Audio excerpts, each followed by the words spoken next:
ছেলেদেরকে সুসংবাদ দিন, তার মানে বিপদে ধৈর্য ধারণ করতে হবে। প্রিয় ভাইয়েরা, ইন্নামাস সাবরু ইনদা সাদামাতিল উলা।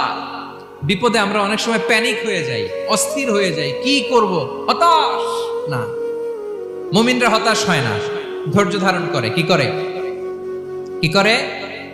ধৈর্য ধারণ করার শক্তি দাও গো মেহেরবান আমায়, দাও গো মেহেরবান। পড়েন, ধৈর্য ধারণ করার শক্তি দাও গো মেহেরবান আমায়, দাও গো মেহেরবান। সবাই বলুন একসাথে, ধৈর্য ধারণ করার শক্তি দাও গো মেহেরবান আমায়, দাও গো মেহেরবান।